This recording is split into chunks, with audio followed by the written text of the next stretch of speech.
Get ready to rock radio, music you want to hear. Now, we're talking in March 2015, and we've mentioned you have this series of dates in April. What prompted this situation? You know, when Michael and I got the band back together, that was the intention to get the five of us back together in 2009.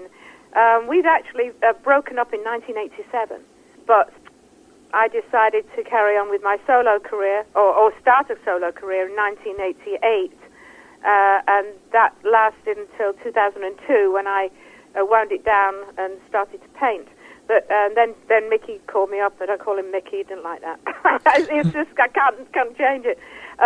He called me up, and I knew that he was going to ask me again because over the years he'd asked so many times, "Let's get the band back together." And I said no. And I said no even before he said anything. He said, "Annie," I said no.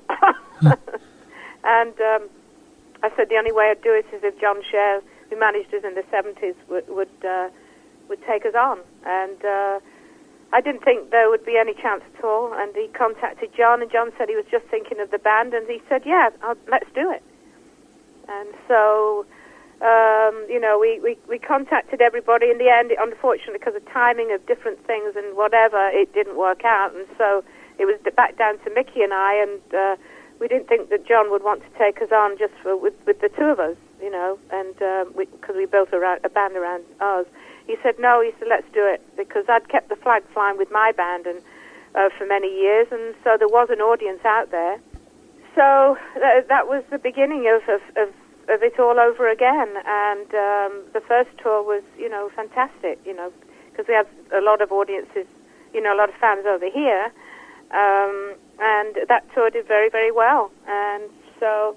Yeah, we were starting to gain momentum. In 2012, we did a Kickstarter campaign so that we could record a new album, which became Grandine El Vento. And then we got a distribution deal in New York that was going to cover the rest of the world, so we thought that was a good thing. And then we had to rename the album and add some bonus tracks, so then it became Symphony of Light. But yes... Gosh, the band was, and still is, unique. There's nothing like us. We kind of lost our way in the 80s with Camera, and Timeline, even though there were one or two good songs. But they were great songs, but they were songs that anybody could sing. They weren't the challenging, unusual, unique songs that we'd done up to that point. So... When Michael and I got back together again, what we wanted to do was to go back to our roots, and that's what we did with this album. And the tragic circumstances were, it was a very odd year. It was joyous at the beginning. We did the Kickstarter campaign. We did the recording. It was fantastic. And then I found out that I had a collapsed vertebra, and ended up in a metal brace for 9 months to a year, I think it was. And we had to cancel 3/4 of a tour, and we were just starting to gain momentum at that point.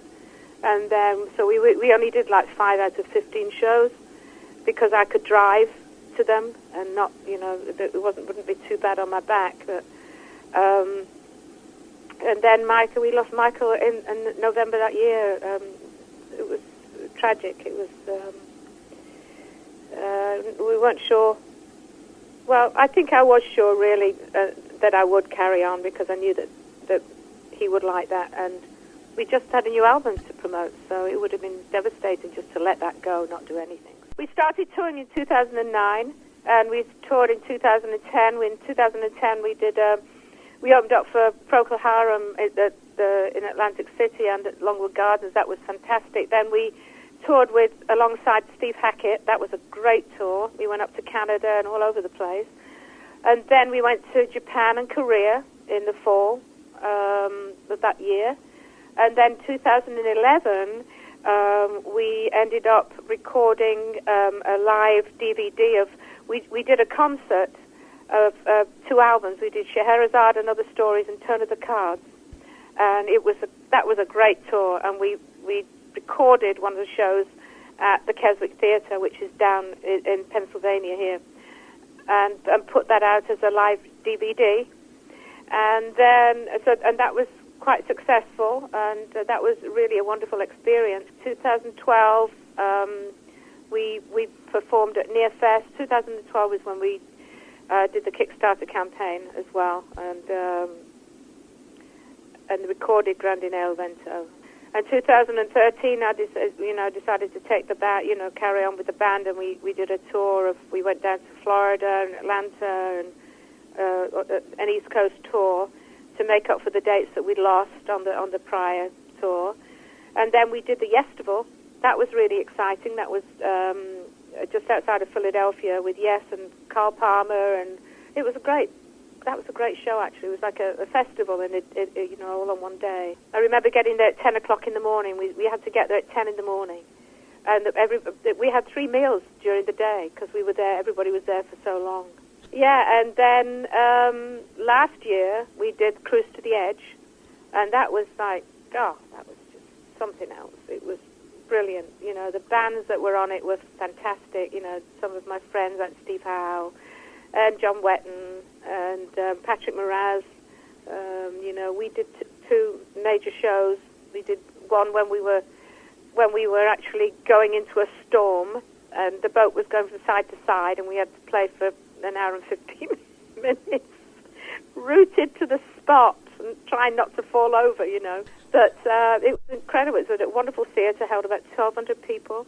And then we did another one a few days later on the pool deck in another big stage they had up there with like 70-mile-an-hour winds. If you go to Facebook Renaissance Touring, there's a little video that I put up. You can go to YouTube and see actually probably the whole of the poolside show. You can see that like Frank's cymbals were going vertical. Crazy. It was fun, but it was cold. Am I right in saying, Annie, that these dates coming up in April in the UK are quite unique in the sense that you are doing your own shows, really? And you've already mentioned that a lot of the gigs that you've played more recently have been outside the UK in the States where you're very popular. So have you done any dates like this at all in recent times? Is this something quite unique for you? Well, I mean, it's unique to come to Europe. And the reason we didn't, we couldn't really go anywhere other than the East Coast, which is because nowadays it's so expensive to put a band on the road. You've got, you travel and hotels and rehearsals, and we have 6 people in the band now, not 5, and we have 2 crew members, so that's 8 people we've got to carry. And to go any further afield because we're still kind of getting our foothold again. It's kind of, I don't want to say it's a bit late in life to start this because I don't mean it like that really. It is and it's not, you know what I mean, because we're kind of climbing our way back up again. But it would be nice to be able to go to other parts of the States, but because people are saying now, well, if you can go to England, you can certainly come over here, and I understand that, but we were so big in Europe when I first joined the band. I mean, we were really big in Germany for a start, and England, but Germany particularly. And then we had, Northern Lights. They hit Northern Lights, which was fantastic. And that was another amazing experience. And, I joined the band in 1971, and by 1975 we were playing Carnegie Hall.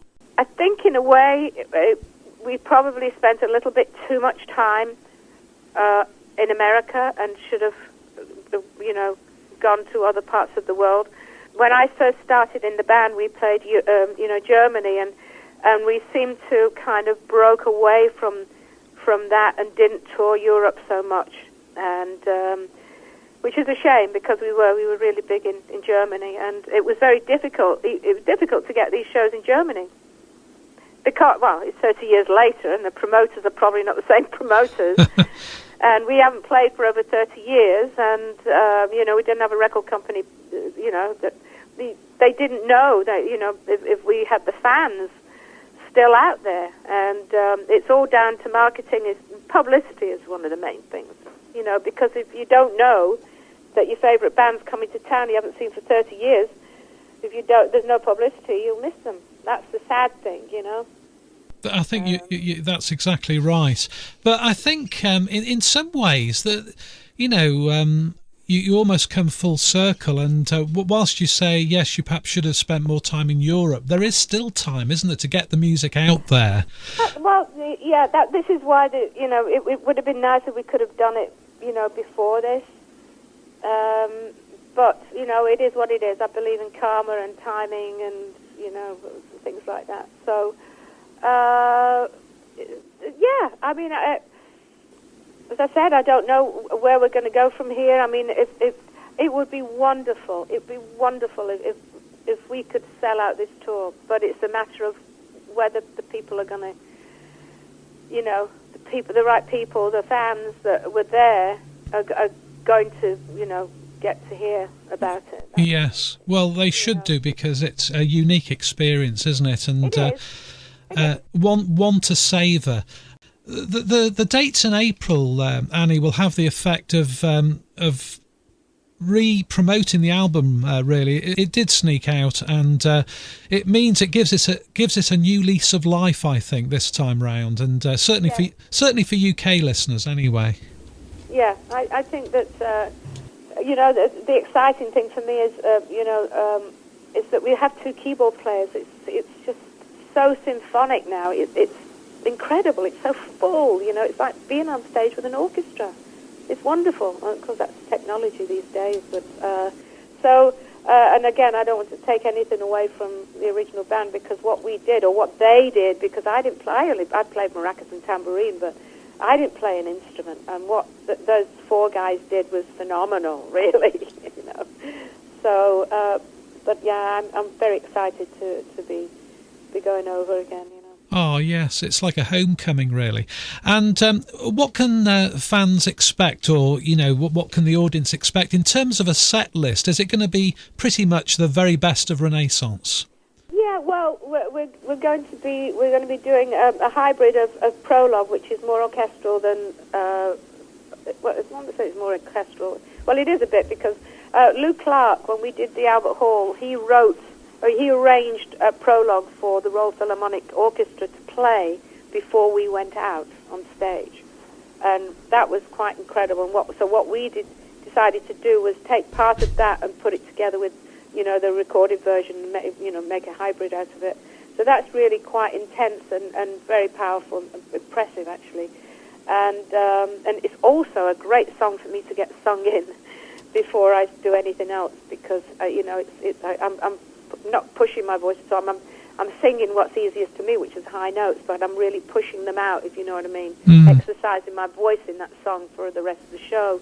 We're doing Carpet of the Sun, we'll be doing Ocean Gypsy, we'll be doing Northern Lights, we'll be doing Mother Russia, Running Hard, we'll be doing Grandinale Vento, Symphony of Light, The Mystic and the Muse, and Ashes Burning. Ah. So it'll be almost, probably an hour and 3/4, 2-hour show. Fantastic. Well, we're looking forward to that. Long pieces there. Yes. Sorry. Well, that's what you've always done, isn't it? The long pieces, and that's what we've come to love about the band. Really, you get really the listener gets really absorbed in the whole thing. Yeah. And the musicianship, and of course those wonderful vocals, as we've mentioned. Yeah. Well, we wish you all the very best with that, and we hope to see more of you and, of course, the band in the UK. And maybe this is what it'll be a bit like a springboard for that. Yeah, it's interesting to see what might happen from this. It would be, if nothing goes further for it, it doesn't matter. It's just to have done it. And I know that the fans are going to love it, so that's what it's all about, really. It's all about the fans, And if anything comes from it, anything takes off from there, or, something happens, then we'll see. I'm open to the universe to do whatever is going to come to us, whatever's meant to be, and looking forward to it greatly, and looking forward to seeing the fans and the faces when they hear this band. Get ready to rock.